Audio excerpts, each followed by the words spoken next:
अस्सलाम वालेकुम dear students. Last time हमने प्रॉब्लम 6 डिस्कस किया था जो चैप्टर 5 से है मेरी ओन वाली बुक से, और इस सेशन में हम 7 को डिस्कस करेंगे। कहते हैं calculate the gravitational potential due to thin rod of length L and mass M at a distance R from the centre of the rod and in direction perpendicular to the rod. बिल्कुल as it problem था last जब मैंने जो हमारी recordings lecture में था उसमें हमारे पास रॉड इस तरीके से पड़ा था और हमने किसी इक्वेटोरियल लाइन पे फाइंड किया था, तो हमारे पास रॉड इस तरीके से पड़ा है था। तो इसमें हमने सेंटर और ये -l/2 था इस तरीके से, अगर आपको हमने वो लेक्चर आपने देखा हो, और ये l/2 प्लस वाला था इस तरीके से। अब उसने क्या किया कि रॉड जो है हमारे पास इसको ऐसे इंक्लाइन किया है और फील्ड पॉइंट को इधर शिफ्ट किया है। तो बिल्कुल आपने एक एलिमेंट यहाँ पे ले लेना है रॉड का। जिस तरीके से आप रॉड का एक स्मॉल एलिमेंट लेंगे जिसका मैस क्या होगा dm होगा, और इसके कोरस्पॉन्ड जो इसका लेंथ एलिमेंट होगी वो dx, और सेंटर से इसका डिस्टेंस x। तो पोटेंशियल हमारे पास होता है -ρg/s इंटू dx। s हमारे पास फील्ड पॉइंट से डिस्टेंस होता है। जिस तरीके से आप पोटेंशियल को रखते हैं v=g ρ/dx/l, या आप इसको अगर हमारे पास ग्रेविटेशनल फील्ड हो तो हम फिर m भी साथ आ जाता है। तो d फी -ρg/s इंटू dx, जबकि रो क्या है, total mess over length. Total mess का टोटल है कैपिटल M है, और टोटल लेंथ इसका आपके पास क्या होगा, टोटल जो हमने लेंथ चलेगा है। जब हम इसको इंटीग्रेट करेंगे तो हमारे पास अगर ये सेंटर है तो -l/2 इधर और +l/2 इस साइड पे, तो -l/2 टू l/2। इसमें आपके पास जो s है, s को आप कैसे लिखेंगे, ये जो आपके पास s है ये होगा आपके पास x² + r², क्योंकि परपेंडिकुलर तो x² + r² का अंडर रूट आ जाएगा dx, और -l/2 टू l/2 इसको आप इंटीग्रेट कर लेंगे। और इसका इंटीग्रल वो कहते हैं कि आप अपेंडिक्स में जाके देख लें, ये जो कि क्वेश्चन 6 है आपकी बुक्स ज्ञान में, ये आपके पास log of x + x² + r² -l/2 to l/2, ठीक है। और अपर और लोअर लिमिट पुट करेंगे तो आपके पास ये पोटेंशियल आ जाएगा, ठीक है। ये रिज़ल्ट्स कुछ ऐसे हैं जो हमारे पास इंटीग्रल के रिज़ल्ट हैं। ये स्टैंडर्ड रिजल्ट है जो बार बार आप यूज़ करते हैं। तो बीइंग फिज़िक्स स्टूडेंट्स आप इसको याद कर लें, या आप इसकी बार बार प्रैक्टिस करें तो आपको ये याद हो जाएगी, ठीक है। या कुछ लोग होते हैं इसको शॉर्टकट में सॉल्व भी कर लेते हैं using substitution formula, trigonometric substitution से ये सॉल्व भी हो जाते हैं, लेकिन समटाइम आपके पास सॉल्व करने के लिए जगह नहीं होती। तो ये जो कुछ स्टूडेंट ब्रिलियंट जो कि वो क्या गलत कुछ माइंड में रखते हैं हर वक्त, ठीक है। इसके बाद हम 8 जो क्वेश्चन है,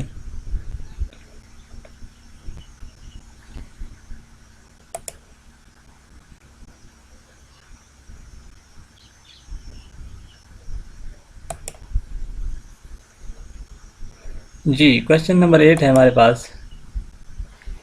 calculate the gravitational field vector due to homogeneous cylinder at exterior point on the axis of a cylinder. Perform the calculation by computing the force directly and computing the potential first. क्योंकि हमें gravitational जो field है वो find कर सकते हैं, gravitational potential से भी फाइंड कर सकते हैं, और डायरेक्ट भी अगर हम F = G/m जिस तरीके से आप लिखते हैं ओवर पर फोर्स का परपेंडिकुलर डिस्टेंस का स्क्वायर, तो इस तरीके से भी हम फाइंड कर सकते हैं। तो हम अज्यूम करेंगे कि सिलेंडर, और पहले डायरेक्ट फाइंड करेंगे और फिर जो है हमारे पास जो दूसरा है उस तरीके से भी हम देख लेंगे इसको। ये हमारे पास, अगर मैं इसको थोड़ा बहुत जूम कर लूँ ताकि ये एक सिलेंडर है, क्योंकि सिलेंड्रिकल सिमेट्री है तो हम सिलेंड्रिकल कोऑर्डिनेट यूज़ करेंगे, और इसमें हमारे पास ये रेडियस r है, इसका ये एंगल थीटा है जो एक्सिस के साथ, और इस तरीके से ये कोई एलिमेंट है जिसका यहाँ से डिस्टेंस आपके पास क्या है, z है, ठीक है। और ये हमने कोई इसका एलिमेंट ली है, ज़ाहिर बात है इसका वॉल्यूम एलिमेंट सिलेंड्रिकल कोऑर्डिनेट में आपने इलेक्ट्रोडायनामिक्स में पढ़ा होगा इसमें कि ये आपके पास क्या होता है r dr dθ and dz, ठीक है। ये हमारे पास इसका स्मॉल एलिमेंट्स है, जिस तरीके से अभी हमने सफ़ेयर के लिए किया था। ये हमारे पास फील्ड पॉइंट है जिसको z0 से उसने लिखा है, और ये एंगल अल्फ़ा है, जिस तरीके से हमने पहले यहाँ पे अल्फ़ा को लिखा था, इस तरीके से हमारे पास अल्फ़ा है, और ये फील्ड पॉइंट हमारा z0 डिस्टेंस पे है। और ये या सोर्स का जो हाइट्स है, जो सोर्स एलिमेंट्स हमारे पास, इसका डिस्टेंस हमारे पास z है। तो g कहते हैं since the system is symmetric about the z axis, x and y component of the force vanish and we need to consider only the Z component of the force. कहता है कि जितना plus x में है उतना हमारे पास minus x में, जितना वाई, क्योंकि हमारे पास मैथ की distribution along the Z axis है तो हम जी एक्सिस की वजह से फोर्स फाइंड करेंगे, ग्रेविटेशनल फील्ड फाइंड करेंगे। तो डी जी का मतलब है कि हमारे पास ये जो सोर्स एलिमेंट जिसका हमने हमारे पास जो वॉल्यूम डी रो है, ठीक है, तो इसका हमारे पास जो मैथ होगा डी एम होगा। तो फील्ड हमारे पास डी जी से लिखेंगे और जी एक्सेस के लाएंगे तो हम सब जी लिखेंगे इसके साथ माइनस और रो जी इनटू आपके पास क्या होता है डी टी डीटा, यानी रो जी डीटा काज़ा अल्फा, क्योंकि एक कंपोनेंट हमने पहली बात की कि इसमें इसकी वजह से कंपोनेंट एक एलिमेंट अगर हम यहाँ पे ले लेंगे तो ये काज कंपोनेंट सर्वाइव कर जाएंगे, यानी इस तरीके से फोर्स लग रही है और एक तरीके से फोर्स लग रही है ये वाली, तो इसमें साइन कंपोनेंट कैंसिल, काज कंपोनेंट से कंट्रीब्यूट करेंगे। और ये जो उसने परपेंडिकुलर डिस्टेंस का स्क्वायर है और परपेंडिकुलर डिस्टेंस का स्क्वायर, ये हमारे पास अभी आपको फाइंड करके दे देता हूँ कि हमारे पास परपेंडिकुलर डिस्टेंस कैसे बनता है।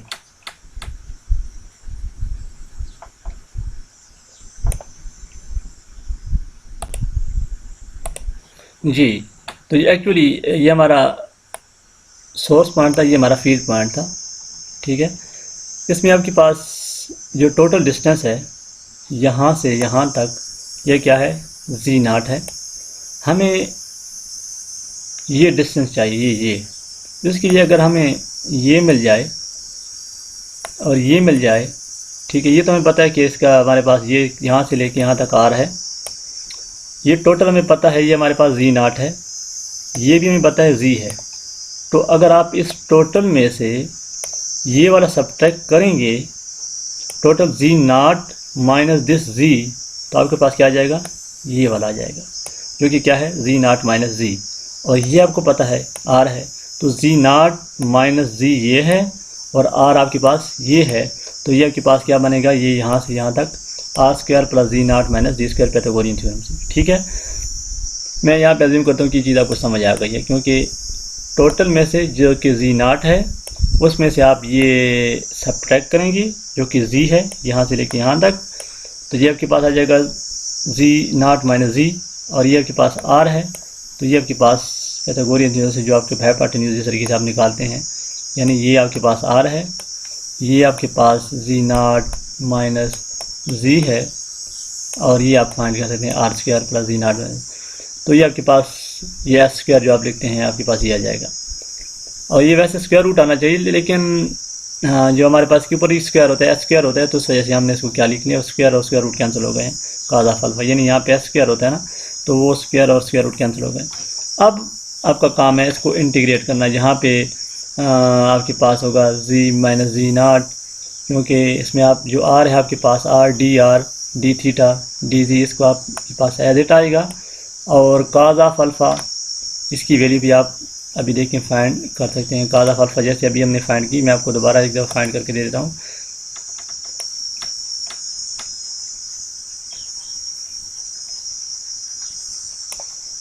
आज जो है ना, असल में घर पे आने की वजह से मेरे पास टैबलेट्स, इधर पेन टैबलेट्स है नहीं, तो लिखने का मेरे थोड़ा इशू हो रहा है, लेकिन फिर भी टाइम शॉर्ट होने की वजह से मैं इसको कर रहा हूँ।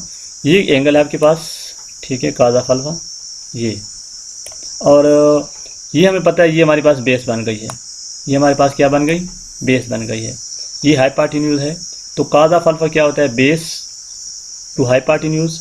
बेस आपको पता है कि ये यहाँ से ये हमारे पास क्या बन गया, तो जी नॉट माइनस जी, ये डिस्टेंस, क्योंकि टोटल यहाँ से लेके यहाँ तक हमारे पास है जी नॉट, ये है जी, तो ये टोटल में से आप ये जी निकालेंगे तो ये आपके पास बनेगा g not minus g over hypotenuse, जो कि ये है। इसकी वजह से ये क्या बन गया, 3/2 बन गया। 2 से 2 में आप इसमें 1/2 ओवर ऐड कर लेंगे तो आपके पास क्या आ जाएगा 3/2, क्योंकि ये देखिए इसकी पावर 1/2 है। तो cos of alpha will equal to g not minus g over hypotenuse, आपके पास ये इसकी पावर 1/2 है, तो ये बन जाएगा R square plus Z not minus Z square 3/2। I think कि आपको ये चीज़ समझ आई होगी। ये देखें काज ऑफ अल्फा की वैल्यू हमने यहाँ पे सब्स्टिट्यूट की है, ये वाली। तो अब हमने इसको इंटीग्रेट करना है, क्योंकि हमें यहाँ पे इंटीग्रेट करेंगे और यहाँ पे, तो लिमिट्स हमें पता है कि इसका रेडियस 0 to a है, थीटा की लिमिट हमारे पास इसमें होती है 0 to 2 पाई, और इसकी लेंथ 0 to dl। तो इस इंटीग्रल को हम क्या कर लेंगे, इंटीग्रेट करेंगे, इसमें आपके पास 2 पाई आ जाएगा, इसमें आपके पास ये स्क्वायर ओवर 2 आ जाएगा।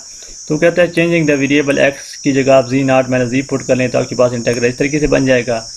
तो इस तरीके से लिमिट भी आपके पास चेंज हो जाएंगे। तो ये आपके पास स्टैंडर्ड इंटीग्रल है। कहता है कि इसको सॉल्व कर लें और ये इंटीग्रल है x d x a square plus minus x square, इस तरीके से आप इसको लिख सकते हैं। तो आप इसमें अपर और लोअर लिमिट पुट करेंगे तो आपके पास जी दी आ जाएगा। ठीक है, ये था डायरेक्ट वाला। अब बी पार्ट में वो कहता है कि पहले पोटेंशियल फाइंड कर लें। तो पोटेंशियल के लिए आप पोटेंशियल वाला फार्मूला लेकिन डी फी इक्वल माइनस जी रो, यहाँ पे आपके पास डी टा होता है और एस स्क्वायर एस होता है। तो वो आप जो एलिमेंट्स था आपके पास, अगर आप इसमें देख लें ये जो डिस्टेंस है, क्योंकि यहाँ पे जब आप फोर्स फाइंड करते हैं तो यहाँ पे एस स्क्वायर होता है आपके पास, नीचे एस स्क्वायर होता है। जब आप पोटेंशियल फाइंड करते हैं तो एस होता है। तो इसकी वजह से ये जो ऊपर रूट है वो कैंसिल नहीं होगा एस के साथ। तो इस वजह से आपके पास नीचे यहाँ पे रूट आएगा और आर डी थीटा डी, यहाँ पे जो दूसरा एलिमेंट्स हैं वो यहाँ आप टर्म्स में देख लें। इंटीग्रेट कर लें, लिमिट्स तो हुई इंटीग्रेशन के 0 to a। तो ये आप फिर अपेंडिक्स में जाके ये इंटीग्रल देख लें तो इसका इंटीग्रल आपके पास ये आ जाएगा ये। और फिर आप इसमें देख लें ये इंटीग्रल, ये स्टैंडर्ड इंटीग्रल पड़े हुए हैं, वहाँ पे आप जाकर देख लें। कोशिश करूँगा मैं कि ये पेपर में आपको दे दूँ, लेकिन आप खुद भी माइंड में रखें ये इंटीग्रल, ये रिजल्ट आपको बार बार काम आएंगे। बीइंग ए फिजिक्स स्टूडेंट्स आपको ये आनी चाहिए। ठीक है, डी फी आ जाएगा 0 to L, इसको इंटीग्रेट कर लें तो ये आपके पास अपर और लोअर लिमिट में आपके पास ये आ जाएगा पोटेंशियल। अब आपके पास पोटेंशियल आ गया। अब पोटेंशियल से फोर्स निकालना क्या होगा, इसका डेरिवेटिव लेंगे तो जी आपके पास हो गया माइनस पार्शियल फी और पार्शियल जी नॉट। जब आप इसका डेरिवेटिव लेंगे तो इसमें कुछ टर्म कैंसिल हो जाएंगी और कुछ जो है सिंप्लीफाई हो जाएंगी। थोड़ा बहुत इसकी मैथमेटिकल टास्क इसमें ज़्यादा है, कुछ इसमें एलसीएम वगैरह सेम होने की वजह से ये आपके पास एडअप हो जाएंगे। तो ये आपके पास रह जाएगा विच इज़ द सेम, जो कि हमने पहले मेथड से सॉल्व किया है। ठीक है, इसमें जस्ट थोड़ी बहुत कैलकुलेशन है, ये आप लोग का काम भी यही है कि आप कैलकुलेशन ही करेंगे। ठीक है, तो मैं इसको यहाँ पे स्टार्ट करता हूँ।